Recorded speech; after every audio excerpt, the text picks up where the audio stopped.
go.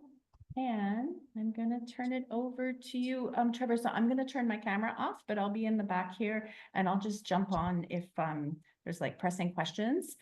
Sounds good. And then, yeah, we'll just Sounds good. go from there. Okay, thanks.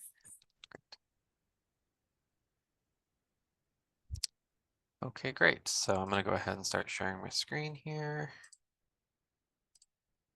All right.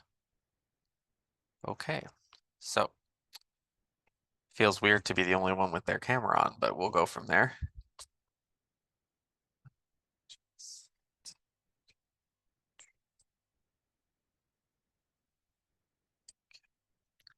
Liz, can you just confirm that you're seeing the PowerPoint slide? Yes, it looks great.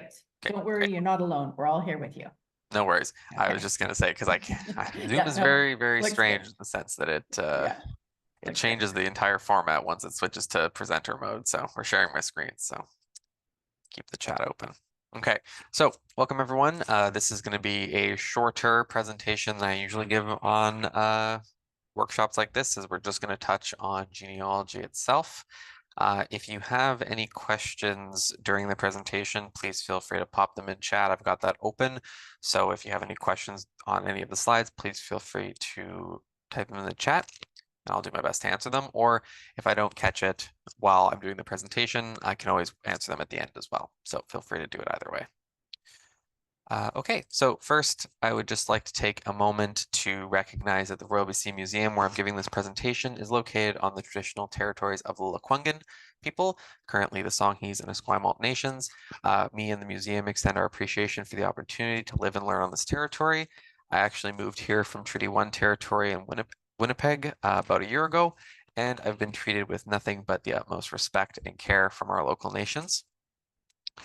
So, this is going to be an introduction to genealogy research at the BC Archives. It's going to feature some explanations of the different types of records we have here, as well as lots of time for me to basically become your personal researcher for a moment tonight, and I can help you with researching specific people in the genealogy database or show you how to use our databases at large. So really, if you have someone that you've been looking for recently, please feel free to ask when I open it up to everyone, and we can do a quick little search and see if they're here.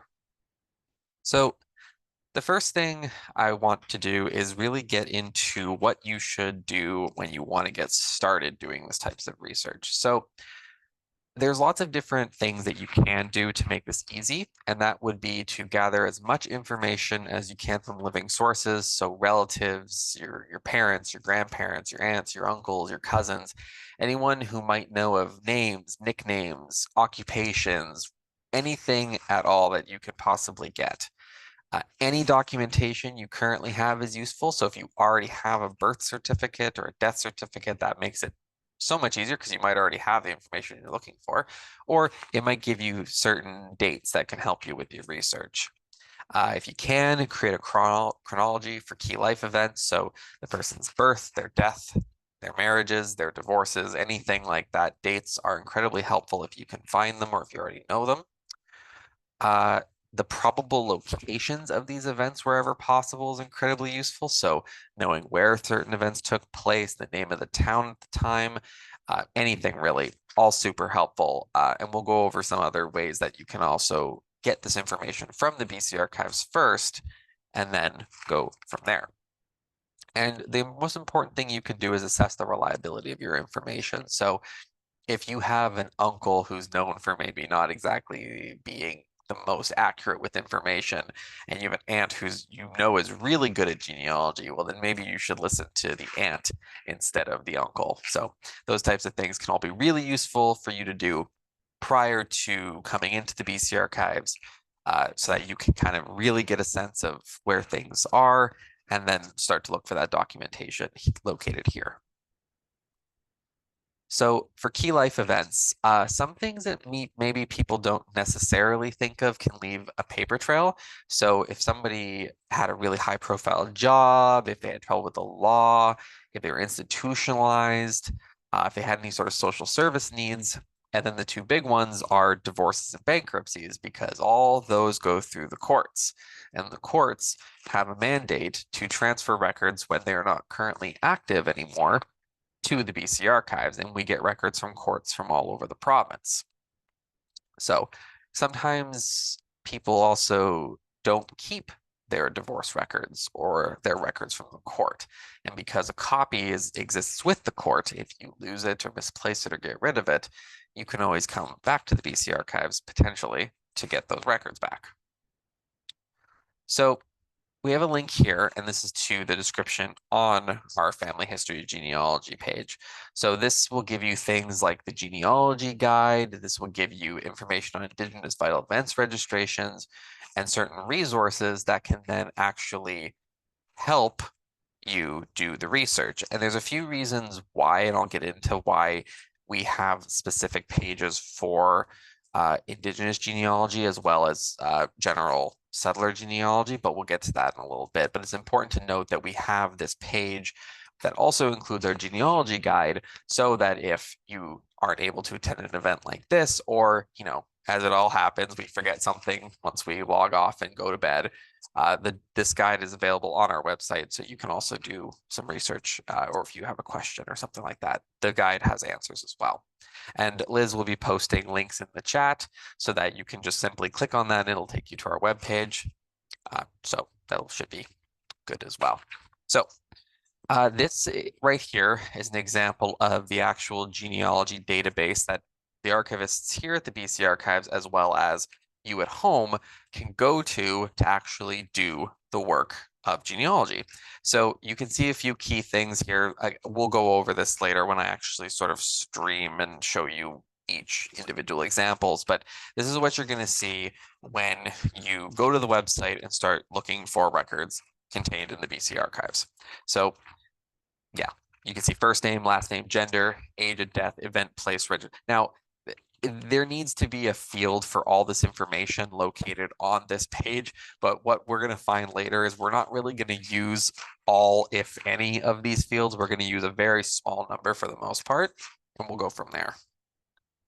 So this page here talks about the database and what's located in the genealogy database. So we have colonial vital events records maintained by the churches. So this is going to be a little bit tricky, because when it comes to records that were maintained by the church, including baptism records, we have them in the database in the sense that you can type in a name and it'll pop up with a baptism record registry, like a baptism registration, but it'll have a nice little line that says not available at the BC Archives. And this is because at one time we did have these baptism records, but we don't anymore because we're not allowed to have them.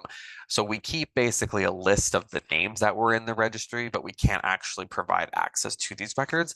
And if you are looking for baptisms, and you can see on our database that someone you're looking for has a baptism registration on our database, you can then contact the church archives, and then hopefully they can help you. But unfortunately, that's kind of where it stops here anyway, is with just that list of that we used to have it, but we don't anymore.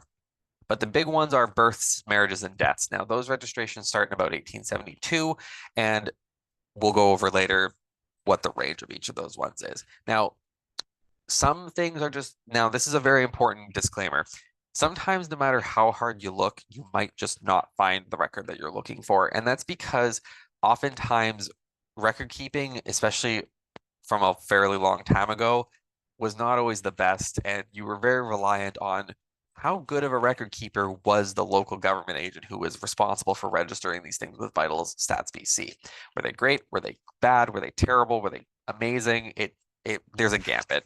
Now, to build off of that, it's important to note that because of racist legislation, Indigenous peoples were excluded from provincial vital events legislation from the dates listed on the PowerPoint. From 1872 to 1877 and from 1899 to 1916, they were excluded from registering vital events. So for these year ranges, you're not going to find something if you're looking for a particular Indigenous individual. Now, after 1916, they were allowed to be included in the registration, but it wasn't mandatory. So as I mentioned, with the government agents not being good record keepers, For Indigenous people after 1916, whether or not their vital events registrations were registered was very dependent on how good or how much the government agent cared to do that work. Now, we're going to go over the types of vital statistics records now. So again, as I mentioned, there's three primary types that we have here: births, deaths, and marriages. Now, the restrictions on them are that we only have certain years. So for birth records, we only have 1854 to 1903 currently. For death records, we have 1872 to 2003. And for marriages, we have 1871 to 1948. Now, every year, we get a collection of new records from Vital Statistics that gives us one more year for you to look at. We just now have everything from 1903, 2003, and 1948. In 2025, so in about 1 year's time, by the end of next year, we'll receive everything from 1904, 2004, and 1949. So every year we get a new batch. It's a little bit confusing as to exactly what time of year we will receive those records from Vital Stats. It can sometimes be earlier in the year, middle of the year, later in the year. And the reason for that is because they have to make sure that the amount of time has passed in the legislation for these records to become publicly accessible. So that's why it's not exactly the same time every single year, why you have to wait for 1904 for births, things like that. But as mentioned, every year we get more. So if you're really waiting, if you have someone whose birth registry was from 1905, you got 2 more years left before you can just get it from us. Otherwise, you'll have to go through Vital Statistics BC to get those records. Now, this here is that web page that I showed you before. It's the genealogy search database. Now, the easiest way to do this, yes, we look forward to the releases every year too, and we always put out a post to make sure that people know that they've come out. So this is the database here. Now, what you're going to do is you're always going to start as broadly as possible. And sometimes when I say broad, I mean it can be really, really, really broad. And that's because what's actually registered in this database is not always what somebody might know for a name or something like that. So for example, this one has only done 2 searches, Genevieve and Scaife, first name and last name. And we're going to go over something special with the name Genevieve, and that's those little stars beside each, the first letter and the last letter. Now, once you actually do a search, so if we go back, we search for Genevieve Scaife. And now we go forward to the next slide, and this is what's going to show when you conduct your search. So as you can see here, we can see that we have a marriage registry, we have the date that it happened, we have the location, and then we have the groom and we have the bride. And conveniently, with this one, as you can see, because it has a Vital Stats image, this one is already available online for you to look at. They're not all like that. In fact, most of them I would say aren't. A very small amount are, but we'll go over what that means in a little bit. Now, this is only showing that we have a marriage, which means we don't have Genevieve Scaife's birth or death record. We only have her marriage from 1924. If the person was born before 1903, was married before 1948, and died before 2003, we could have the trifecta of all 3 of their registrations. Doesn't always happen, but it could. Now, this is an example of that record. So if we go back, we can see here that it has a JPEG already attached to it. That means the record's available online. And this is what you would see when you actually click on the JPEG. You'll see this record. I'm seeing a question in the chat. Does the database include stillbirths? That is a really excellent question that I don't know because I haven't actually come across a stillbirth, because I'm not sure if that would be registered as a birth or if that would actually just be registered as a death. If you had a name of someone who was stillborn, we could look, but I'm not actually sure. Oh, thank you. Yes. So we can take a look later to see if that is possible with a stillbirth, but we'll check that later. So this is what will actually come up when you click on the JPEG. So this is what you could see. And as you can see, it has the certificate of registration of marriage. You can see the name here of the groom, the name of the bride, occupation, which is interesting because then you can actually see what someone did for a living. We have a truck driver marrying a waitress. At least I think that says waitress. My ability to read cursive is very poor, so take what I just said with a grain of salt. I believe it says waitress. So this is what you'd actually see if the record was available online.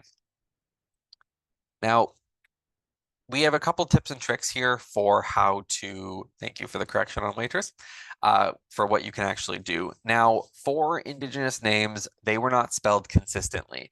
You may have to try multiple variations and spellings of the name. And one other thing is too, is the database does not do well with traditional names. So if the person had what could be called a government name or a legal name or whatever terminology you prefer to use, they might be registered with that name instead of a traditional name. So it is, and the spellings weren't consistent. So if their traditional name was used for the registration, the spelling might not be consistent.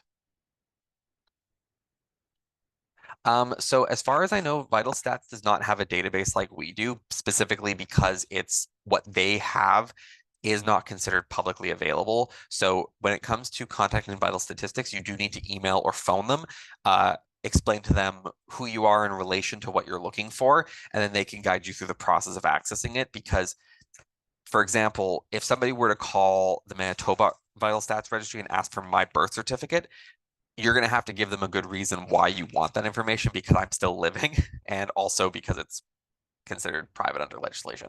So when you contact Vital Stats BC, you need to have the name of what you're looking for, why you're looking for it, what's your relation to the person, and they can guide you there. They have a website, but it just has contact information on it because you can't just search things like you can here. So when it comes to using European names, many registrations include just one name, first or surname. And if the other one was left just completely blank, they just use the term unknown. It's quite interesting to just see unknown in a registration, but it did happen. And then sometimes in the marriage registrations, if there was no surname for one of the two parties, the father's name was just inserted as the surname. So Mary, daughter of Casimir, becomes Mary Casimir. It does happen quite often with some of the older ones. You'll find this with unknowns running around. And this is why it can also be helpful to search first name and last name. And then we'll go over a few examples of how you can make that easier as well. And then also sometimes searching by community name can be helpful for finding relatives. So you can browse all the registrations from a specific community or First Nation for a specific time period, and you may have success finding the person because perhaps the spelling of the name was inconsistent. So you just look for all the registrations in Kamloops or Skidegate or somewhere in British Columbia. You just look through absolutely every single one and you go from there. I have done that before and it has resulted in a successful search. So this is an example of two different things. This is an example of a nickname and the unknown I just spoke of. So for this one here, you have Suzanne unknown because her first name was Suzanne, but people didn't know her last name. So when it was registered, they just put Suzanne unknown. And for this first one, this death registration, his name could have been Jim Rutherford. It could have been Jim Jones. It could have been Jim anything. It could have just been Jim. But everyone knew him as Old Jim. So because everyone knew him as Old Jim, that is what his death registration from 1924 says, a nickname. So again, sometimes if you knew that your great-grandfather's nickname was Old Jim, that could be useful for you finding the death registration. Now, one thing that we're going to go over here is actually, this is not the genealogy database. This is the Adam database. So this is the database that the archivists and the public can use to search every single collection that the BC Archives has on our website. It's way bigger than the genealogy database. The genealogy database is just vital events records. This is everything else that the BC Archives holds. Government records, private records, you name it. Photographs, maps, everything. And the reason why I'm bringing this up is because sometimes supplemental information for vital stats records is contained here in the database. A big example that I've shown here on the slide is the Pioneer Medallion application forms. And if you'd like to search them, you can just type in the search bar Pioneer Medallion. You can type in GR 1489, GR 1490. These are just the reference codes. And those are little medallions that were given to in 1971 to commemorate the centennial of British Columbia's entry into Confederation. And these forms have a very unique amount of information for vital events. They have things like names of siblings, which is a big one because vital events registrations like birth certificates and birth registrations don't have sibling information, but these pioneer medallion applications do. They also often list the occupation. So sometimes they're not the most robust. This one doesn't have a lot of information. Husband's given name, wife's full maiden name, occupation for retirement. But what it does have is the names of all the brothers and sisters, Maggie, Mary, George, and Willie. So you could assume that if you have the last name and the sibling's name, that you have the siblings information as well, and you could do some more digging. So Pioneer Medallion applications, if you kind of have a sense, and admittedly, finding someone in here can be hit or miss. These weren't as robust as the vital events registrations were, but sometimes you can find someone in here. So as I've mentioned, we can just take a quick look at this. This is the field that I mentioned that has brothers, sisters, siblings, all this different things, the father, the mother, all of just a bunch of contextual information that you maybe didn't have before. And also, one thing that's contained in this is just interesting experiences. So this person here was known for making beautiful moccasins. Now, these are things that are not necessarily readily available on vital events registrations because it was just a section for people to put things about their family background that they thought was interesting to themselves. So you may not have known this before, but now you do. Now, another thing that you can search for now, the Pioneer Medallion applications are a government record because they were processed by the government and they were held by the government, then donated, then given to the BC Archives. We also have private records as well. The Imbert Orchard Fall is PR 0374. It's an oral history collection, and it also contains certain genealogical material. It's 200,650 audio reels and other materials, and it has audio interviews with people from all over the province. So we see here the interviewers include Catherine Bridge, Janet Cothers, David Day, Terry Eastwood, et cetera, et cetera. So what can happen is if you had a family member and you type their name into the Atom search bar, results might come up because maybe they did an interview with Imbert Orchard, maybe they were in a photograph in our collection. Now, I should mention that the odds of that happening are fairly low, only because, as I mentioned before, with interactions with government, it wasn't always 100% going to happen or not going to happen. So, but it never hurts to just type a relative's name into our search bar, hit enter, and just see what comes up. It might be something, it might be nothing, but sometimes you can find oral history interviews, all these different types of things. And then this page here contains a lot of links that just access all the different databases that the BC Archives has, the 3 different databases, as I mentioned. There is also a library database that is useful as well. There is the research guides, information about restricted records, preparing for in-person visits, if you'd like to request a reproduction of a record, and then the genealogy resources. You can also phone us at 250-387-1952 or email us at access@royalbcmuseum.bc.ca, and then someone will help you with your query. And then that is the end of the presentation aspect of tonight. So basically now, this is the part where you can ask any questions that you have. We can do some sample genealogical searches for people if they're interested. I can answer questions about divorce and coroner's reports. Yes, but thank you very much for letting me present. And if you have any questions, Liz can let me know what the best way to do that is.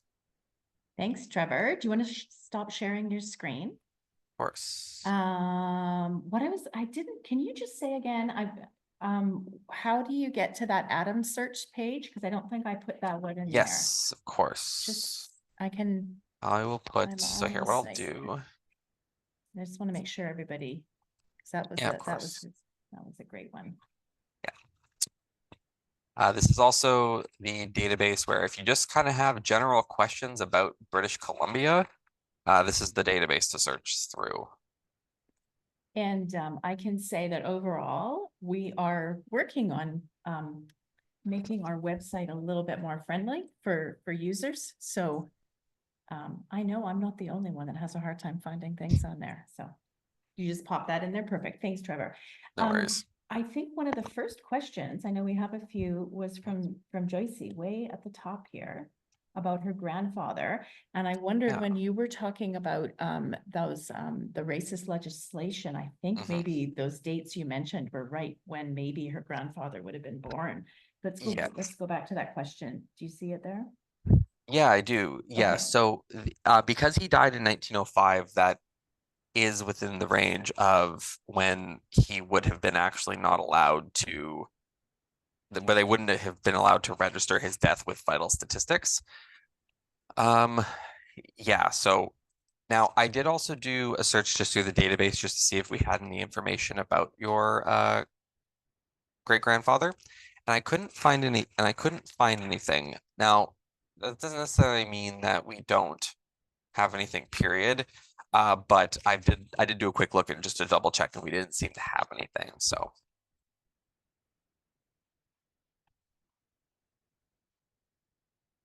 okay. Yeah, so if anybody has any other questions, please let me know. Or I can just keep talking and share my screen again. Oh, there we go. Okay. Thanks, Trevor. Yeah, no, there was, sorry. Yeah, there was a question right after. Let's see, you see them there? I do. Okay, good. Profiled in a magazine called something like the Vancouver Island Jersey Bulletin. Let's see here.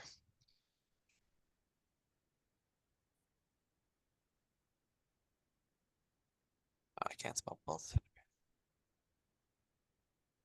Well, it's not in cursive. You have no excuse. Exactly. You're very true. That's very right. Let's see.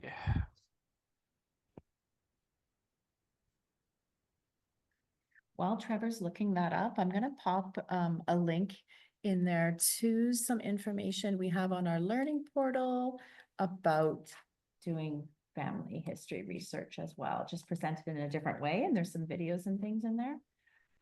Just pop that in the Yeah, chat there. so I can't, we don't seem to have any records of the Vancouver Island Jersey Bulletin, unfortunately. So now let me double do a quick search here. Now it might be that another archive is the repository for that publication. Not everything ends up at the provincial archive. Sometimes they go to records that are closer to where it was published, but I couldn't find anything right tonight, so apologies for that.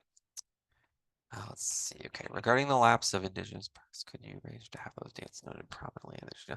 That is actually a very good point. Let me just double check and make sure that we don't have that there. And if we don't, that's a very good point, and I will write that down. I will make a note of that.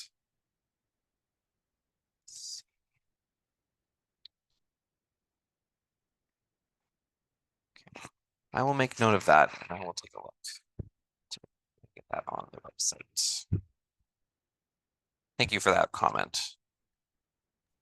Yeah, that's a good bit of feedback there. Could easily add that. I noted it to Trevor, so. Thank you. Okay, let's see. So the next one is about the naval records. Yeah, what about BC Naval Records? Does the museum have those, or where would I find them? So now we don't have a ton of records about naval affairs, only because the Navy, if I recall correctly, would be federal, but that doesn't mean that we don't have nothing. So just doing a few quick searches through the database, we have some records related to the Royal Navy Club from 1886 to 1911. Minutes, indentures, property maps, and architectural plans of the Royal Navy Club in Esquimalt. We have some things, a few photographs of different naval things related to Victoria, records related to the Esquimalt Graving Dock and Naval Station. So we do have some naval records. If you just go to the website and just type in naval, you actually would be surprised how many things come up. Now, whether or not that's going to give you anything related to a specific person, you may have to do a little bit of digging through those records, but we do have some naval records. I typed in naval and I got 453 results. So we do have some things. Now, you would also maybe contact Library and Archives Canada. I didn't mention them in the presentation, but Library and Archives Canada has all the national census records. So sometimes you can bounce genealogy research from between the BC Archives with our vital events registrations and Library and Archives Canada with census information. So they're also very useful for naval records. So can you walk me through where you put in an indigenous last name and you might find what you were looking for? So with that one, so again, it kind of depends on how much information you know about the individual's last name. What I can do, because I realized I didn't do this in the present, this didn't show up in the presentation, but I will show you all now, is what's called a wildcat search. And that is one of the most helpful things for trying to find someone whose name might not be spelled correctly. I will go share my screen real quick here. Okay, so let me just share that real quick. Liz, can you confirm you're seeing the database page? It's working, yep. Great. Okay, so let's just say you're looking for someone who might have a name that was very easy to misspell. We're going to turn off baptisms and colonial marriages and let's just focus on the 3 vital events registrations. What you're going to do is, let's say you knew for a fact that the person's name started with TA. Let's just say it's those 2 letters. In order to capture every single first name that has TA in it, you're going to go star, TA, star. Now, that's going to capture every single name in the database that has T and A next to it. So if I click enter here, we're going to get, and this could take a while because there could be a lot of people whose first names or first name starts or ends, or it's going to capture basically every single time TA pops up in a first name. So Taylor, it would catch I can't think of a name where TA is in the middle, but it would catch that too. So just wait for a second here and let it do its thing. There we go. So it caught 46,809 registrations where there was a T and an A next to each other in the first name.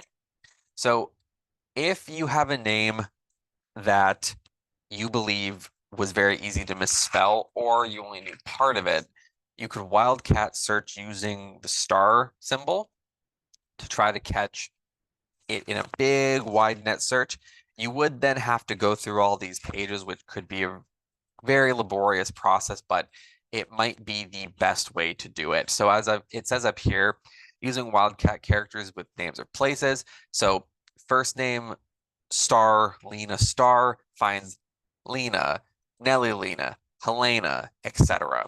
So you might have to do a bit of wildcat searching with the star symbol in order to find a name that gets frequently or intentionally misspelled.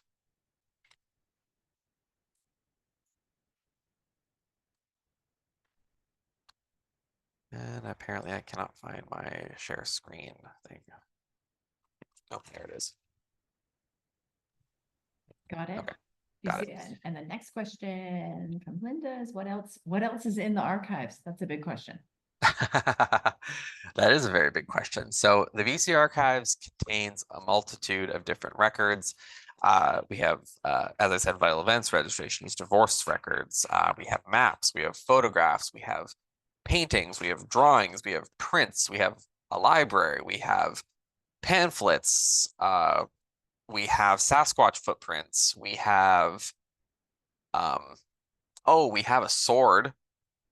That's something that was donated to us. We get really an eclectic mix of things that people just donate when they donate their records, and we tend to keep some of the more interesting ones. So lots of different things.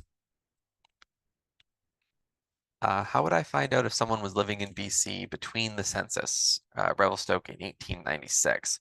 So the best way to figure out if someone was living in BC. So this is where I will bring up one very interesting thing that we have here in the BC Archives, and that is city and phone directories.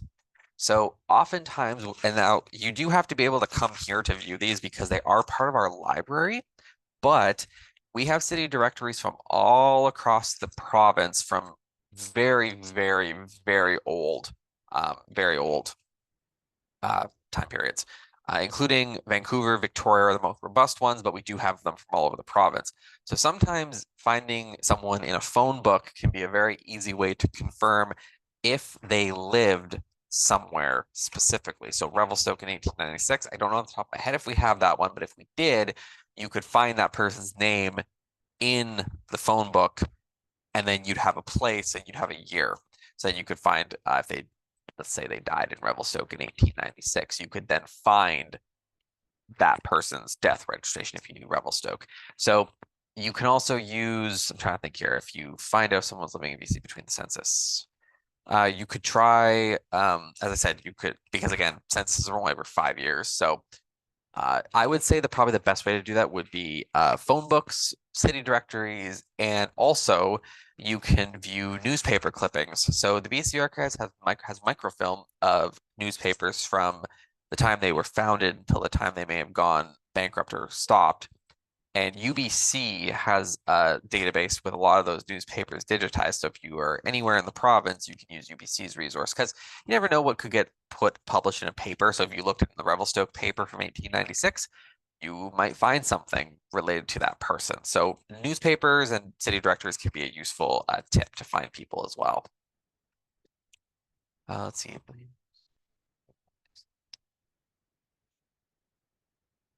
Yes, that is very true. Lots of privacy restrictions around records.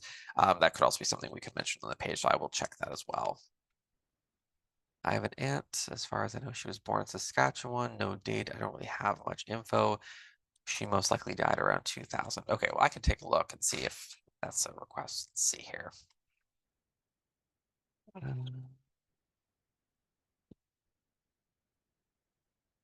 Okay. Let's see. Okay, let's see here. Died around 2000. Okay. Let's see here. Take a look.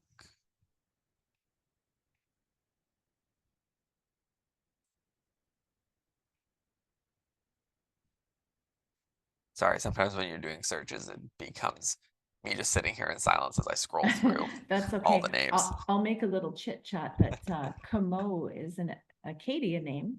That's my family heritage is Acadian from the East Coast. So I wonder if her husband was from the East Coast.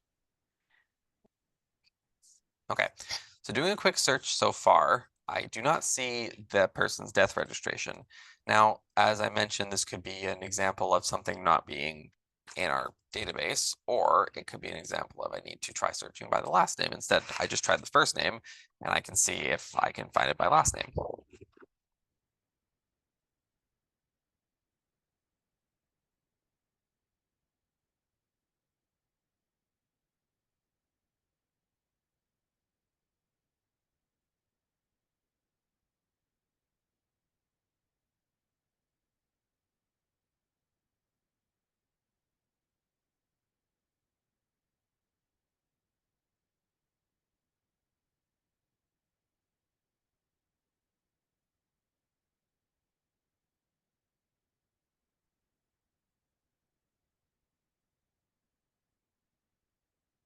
Interesting. Doesn't seem to be popping up with that either. I may have to do a bit more digging with this one, because nothing currently came up for a death registry. So do a bit more digging on that one. Newspapers. Let's see. Okay, so newspapers, yes, as I mentioned before, we have microfilm copies of newspapers from all across British Columbia. And UBC has a database that has many of those newspapers digitized. So walk us through finding wills, estates, probate records, please. So, oh, there we go. Vancouver Public Library also has digitized directories as well. So for finding wills, estates, probate records. Now, this is something that I'm not super knowledgeable about because we have a very large number of staff here who are very knowledgeable with seeking for a will and a probate. Generally, the best way to look for a will, estate, probate record is to just email us at access@royalbcmuseum.bc.ca with all the information that you have about the person when the will, and especially what is the most helpful thing to provide for us to find it is which court this would have gone through and all the information you have about the parties that pertain to it. So generally when it comes to wills and probates, a lot of the searching actually happens on our end, but with the in the database itself, we have lots of different sets of probates records. So for example, I'm looking right here at, and this is all publicly accessible. You can look for this yourself. I've got the Kamloops Supreme Court Index to Probates from 1950 to 1975. So if you were to reach out to us looking for a specific probate from that time period in that court, we could do some of the searching for you. Can we search a word that may appear in a newspaper published between 1930 and 1936?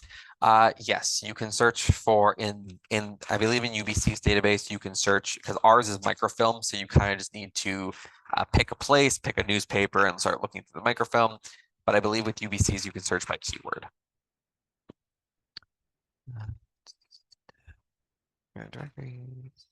I'm not seeing all the questions. Interesting. I know that there's a chat and then there's also a Q&A section. So that you might be in the Q&A chat instead of the regular chat. That might be what's going on there.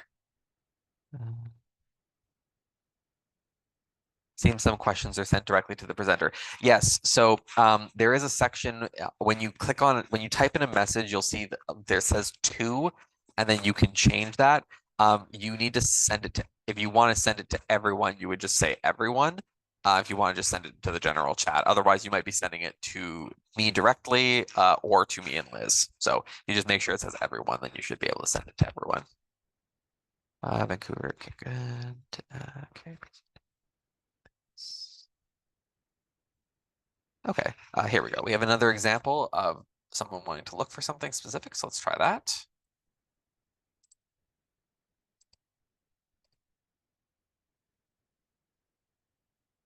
Okay, John Carmichael Haynes Sr.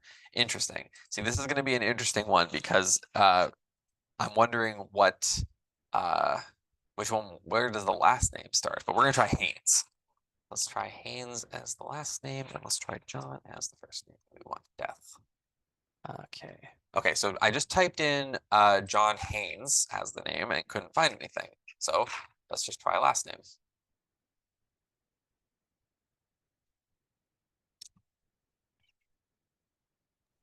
Trevor, are you able to share your Yes. screen so we can watch Oh. you do that? I can, yes. I think that would be great. Okay, let's do that. So, okay, here we go.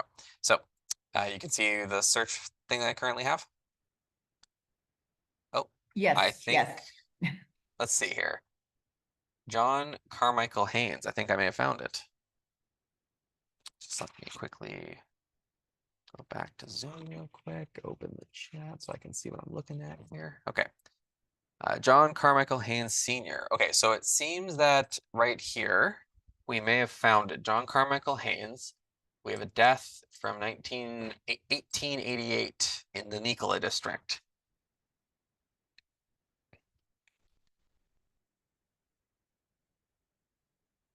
Why do some have images and some don't? So that is a really good question for vital stats. So actually the ones that come with an image already is because some of them were provided with images, Vital Stats BC. Some are images that were uploaded by us, and some just don't have an image at all. Now, this actually brings a really interesting thing that I should probably mention here too, is we found potentially the death record that Michelle was looking for. Now, what you can do is there's two ways to request copies of these records. If you are located in Victoria, you can come to the BC archives, you can grab the microfilm, you can put it on the microfilm reader, we'll help you find this record, and you can have a printed copy of it, or you can bring in a USB stick and take a scan of it from the microfilm. And if you print it, it's 50 cents per page, and if you just bring in a USB stick and get a scan, you don't need to pay anything at all. Now, what we can do is if you would like copies of these remotely, we do charge for that service. We charge a flat research inquiry fee of $30. And the $30 includes 30 pages worth of records. So what you can do is, in order to sort of maximize what you get for the $30, if you have sort of like a list of people that you'd like us to find, you can send that list to us. We can do a search through the database for you. And let's say there were 5 different people you'd like to find, births, deaths, and marriages. We will let you know if we can find those records, and then we can take the scans for you and transfer the files to you, and that would just incur the fee once. So if you and a few people all kind of want to get a collection of genealogy records from us, you can kind of just save a little bit by just putting it as one inquiry package, and then we can send it to you that way. So if Michelle, if you would like this death registry, we can provide it for you if you would like. So do you have, so anyway, so as I said, I think we've managed to find this one. So I'm going to stop sharing my screen. We'll keep going with questions. That's exciting. Thanks, Trevor. And I think it's Murray, I think he's asking what's the best way to connect after the webinar, and I put in that access email. Is that the right one? Yes, the yeah. best- So if you have any questions, you're more than welcome to send us an email, or if you'd prefer, there is also the BC Archives phone number. It's only staffed from 10 to 4 Tuesday through Friday. So if you call outside of those hours, you can leave us a message, and then the next time we're open, an archivist can get back to you. But either phone or email would be the best way to get in touch with us. And Trevor, say the number again. I'm going to type it in the chat. Yes, I'm just going to Okay. quickly find it again because it's in the Okay. PowerPoint. Yeah, I don't even know what that number is. I usually just use the access email. Yes, I find it tends to be what people get to pick whichever one they prefer to do that. Yeah, of course. So I will just pop the number in the chat there. Oh, great. There we Thanks. go. So yeah, so you can phone us as well, whichever you'd prefer. Okay, so do you have land registry records? I'm curious who owned the farm property that my grandfather bought in Vancouver Island. Okay, so land title. That is a very, very, very complicated set of records. And I say that because we have archivists here who can find those land registry records in 2 seconds. We also have archivists who can't do that, and I am one of the ones who can't. But as I mentioned, the access email, if you send us an email, exactly like you just posed with your question, if you send us an email with all the contextual information that you have, it will get assigned to the archivist who 100% can search that for you. I'm just not that archivist, unfortunately. My apologies.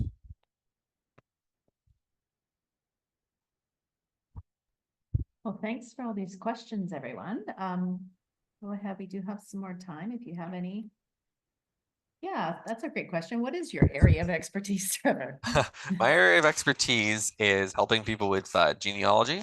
I help people with, I give these presentations. I do tours, and I also assist a lot with helping people from First Nations with their research and their inquiries as well. So those are kind of my numerous areas of expertise. But unfortunately, I'm sorry that land titles is not one of them.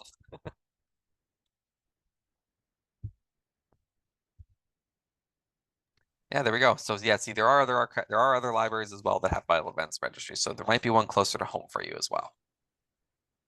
Let me find Squamish Nation. I'm looking for birth, marriage, death records. Yeah, we can take a look for sure. Let me see here.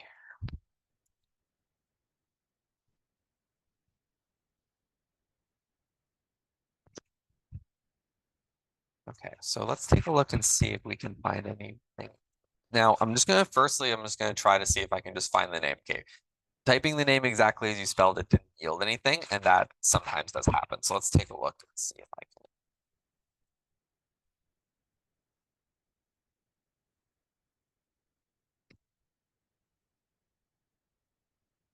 Do you happen to know anything about that individual, potentially where they, or sorry, any sort of date ranges for any of the information, or is it just kind of you're just seeing if you can find anyone um, with that name?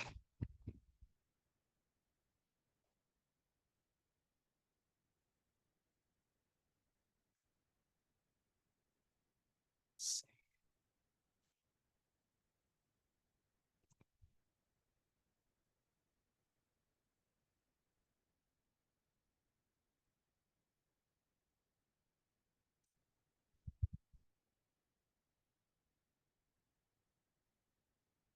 Okay, so let's see here.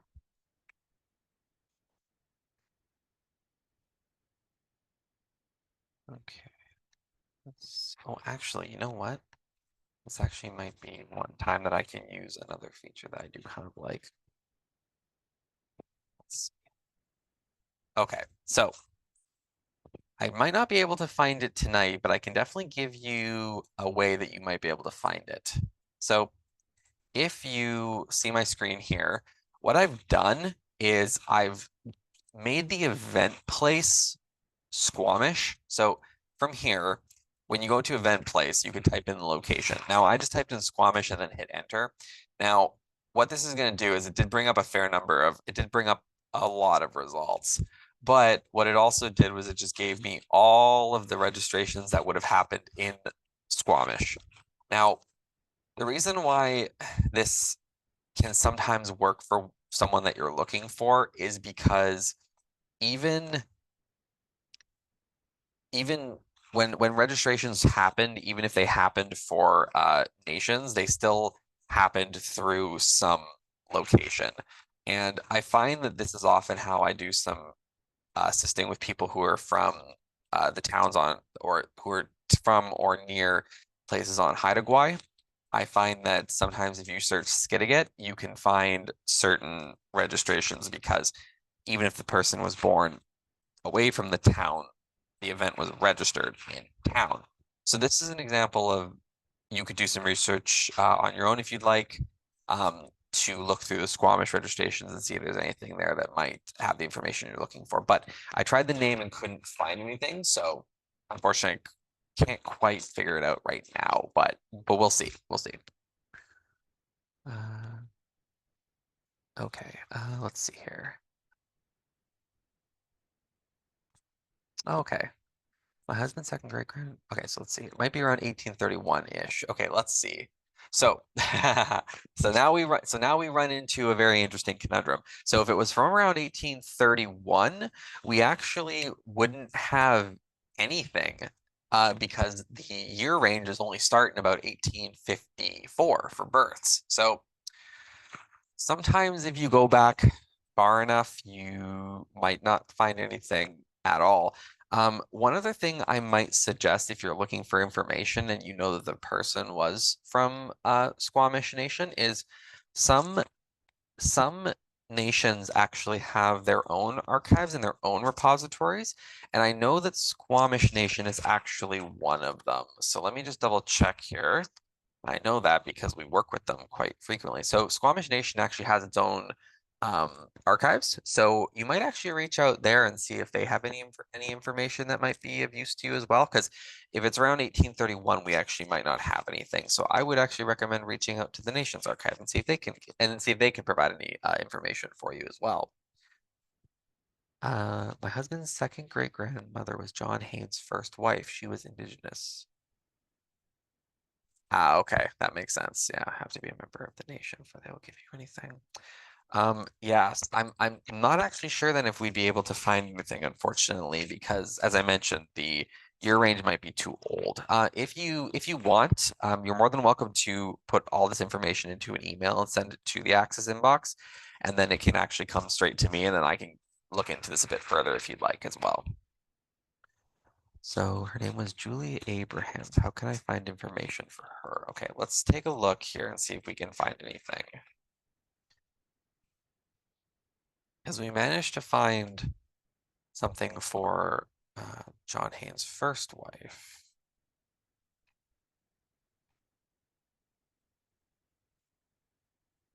Okay. Let's see.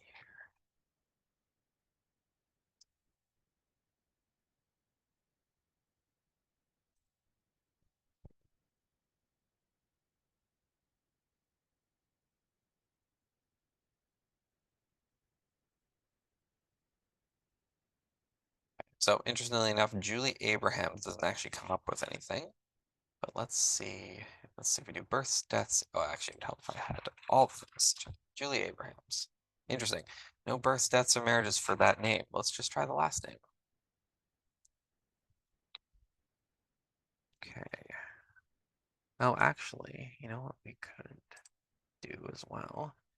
We could try all of them. Let's try looking actually for everything related to John Haynes. And that includes births, deaths, and marriages. Interesting.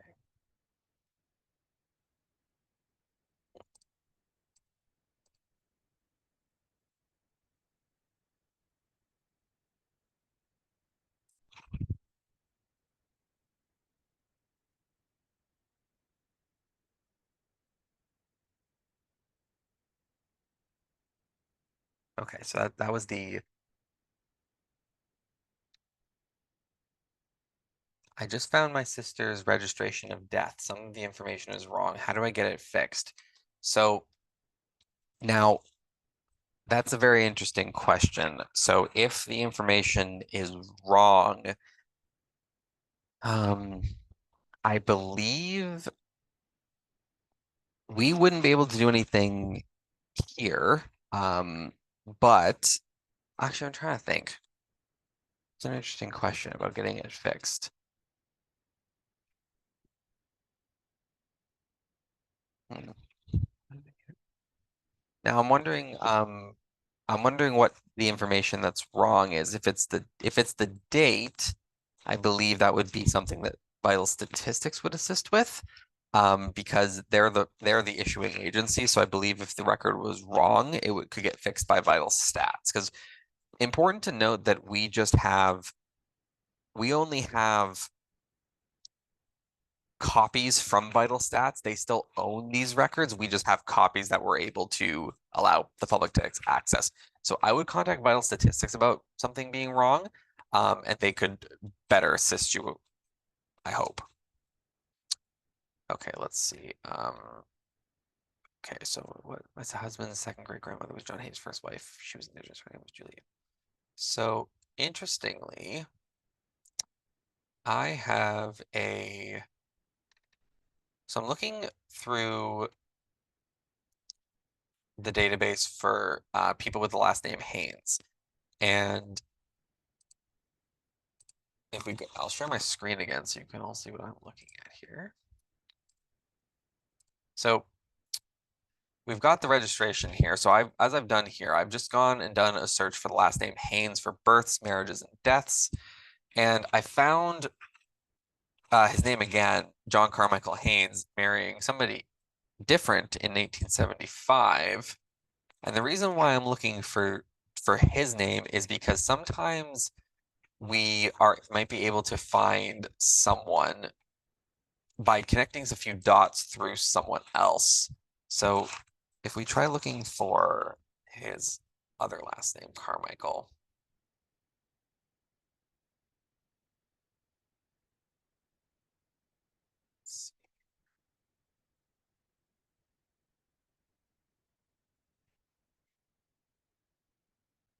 Okay. So interestingly enough, not finding anything yet. Let's see here. We know that it was right around the 1870s, so that's probably where we should keep looking.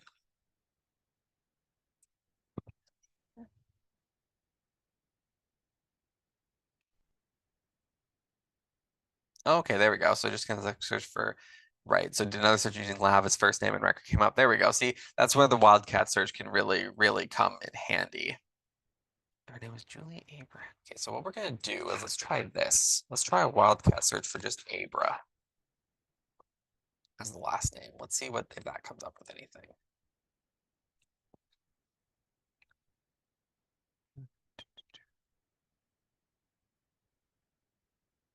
Thank you for the tip on the wild. They may not have been married. Okay. Interesting.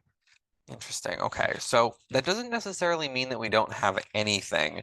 I'm gonna take a quick look using just the wildcat search for Abra and see if I can find anything. Because yeah, you're right. If they never were legally married, there'd be no marriage registration. We know already that John Haynes exists in the record because we found some of his events registration. So let's see.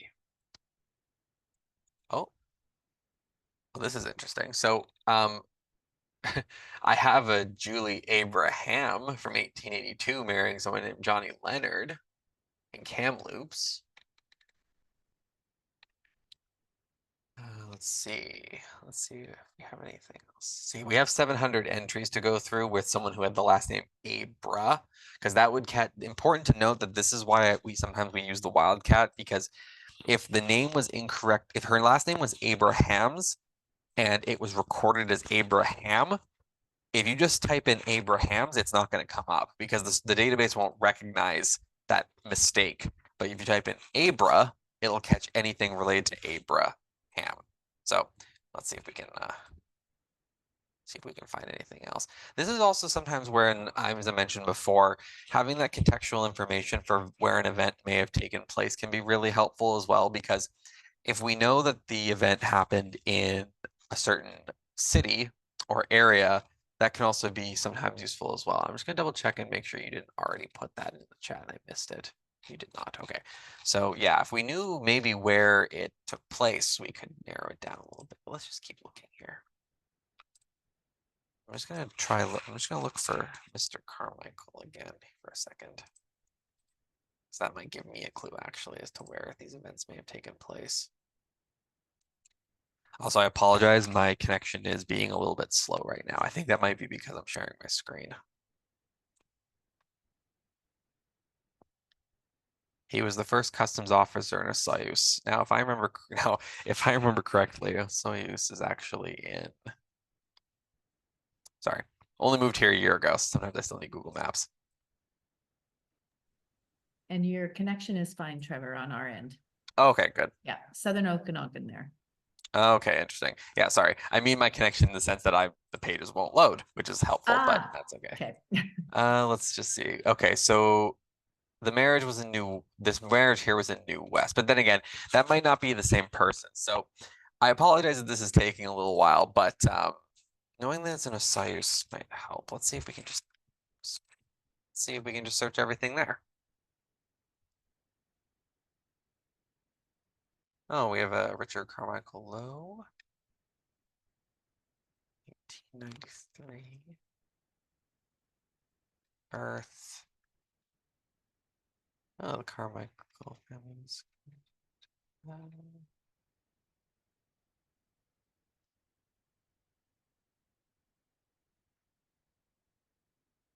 Oh, see, this is also pretty interesting to answer an earlier question. We have a person who died only at the age of 0 in 1918, so that could be a stillbirth. If you were to get the microfilm and look, the cause of death is usually noted on death registrations. So that might be contextual information as well. Let's see here. Now we're into 1924. So this might be a little bit too late for what we're searching for. So we're already currently into 1930s for these records.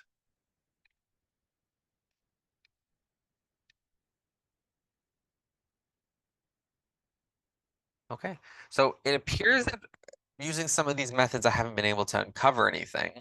Now, as I mentioned before, that doesn't necessarily mean that there is anything. I say this a lot, but if you really, really are super curious, and I can do a more in-depth dive into this, if you email the access, there we go. Perfect. See, send us an email with every single little thing you know, and I can do a bit more deep digging for you. I can't guarantee anything, but sometimes it's very fun to do these deep dives for people. So please feel free to reach out and I can do a bit more digging for you. Newspapers.com. Yes. And yeah, and as I mentioned before, we only have records that pertain to British Columbia. If you had someone who was born in a different province, you may have to search for records via that province's vital stats registry because all the provinces are different. And then sometimes it can also be helpful, as I mentioned, to look through Library and Archives Canada's records, specifically because oftentimes First Nations, because they were are all the Indian agents and the reserves were likely through the federal government. Records can also be through the federal government. And also the census is through the federal government as well. So sometimes doing searches through LAC can also be helpful. And not to plug anything other than us, but Ancestry.com partnered with Library and Archives Canada to make the 1930 or 35, I can't remember the exact year, but the most recent census that Library and Archives Canada has released. They partnered with Ancestry to make it very, very easy to search on Library and Archive Canada's website. So it's to the point where it's actually really easy to search people's names in that census as well. So just another useful thing that you can search for if you'd like. It's from the I think I can't remember if it's 30 or 35, but it's from one of those 2 years. So that could be useful for you as well. Okay. So I think I managed to touch on all the questions that have come in so far. I'm happy to see that some people have been searching themselves and have been able to find things, especially with the wildcat search. And like I said, sometimes things don't exist or it's just really, really hard to find. So like I said, if you have a genealogy question, please feel free to reach out to us and we can do a bit more digging for you as well. We definitely don't mind. Yeah, let's just make sure. Yeah, like I said, we have still about 20 more minutes. So if anybody has any questions, please feel free to let me know. Yeah, please feel free to put in there. Trevor, I was gonna ask you, so what about findagrave.com? I have had luck with that site for my family on the East Coast. How Right. do archivists feel about findagrave.com? I mean, I don't think I have never met an archivist who has a strong opinion about it, mostly because I think at the end of the day, however people find information is perfectly, if it works, it works. Ancestry.com, Find a Grave. Sometimes it can be very helpful because it will at the very least give you a location and it'll give you the year they died. And oftentimes, if you can just give us the year they died and the location, we can take care of the rest through the database, or you can take care of the rest if you happen to have the savvy to do so. But now with Find a Grave, it's like if it gives you the information to find the record, that's all you kind of need. Because yeah. Oh, before I forget, somebody had asked earlier about coroner's reports. So coroner's reports. Those are also something that is very, very tricky because coroner's reports are restricted because of privacy legislation. Most coroner's reports are restricted, which means if you have one that you'd like to look at, let's say you knew someone was, let's say you knew somebody would have a coroner's inquiry from a certain year, you may have to reach out to our privacy department to actually look at it. Because coroner's reports are subject to the Freedom of Information and Protection of Privacy Act, or FIPA. And that means that some of them are restricted and you need to contact us to determine the access restrictions. So we have a GR number here, GR 1327. It's inquisition/inquest conducted by coroners. And some of them, here, I'll just share my screen again because they're not all restricted, but some are. And here we'll go into here again. So look, you can see on my screen here, we've got inquisition/inquest conducted by coroners. And the first one is somebody was unfortunately killed by a rock. Now, when you search through here, anything that is publicly available, you can see. And if you click on this thing here, click, it's going to show you the Inquisition. And if you click on it again, it will automatically download a PDF that you can then click on. And wait a second while Adobe opens. And there you go. there's the Coroner's Inquisition that you can look through. And these are available online.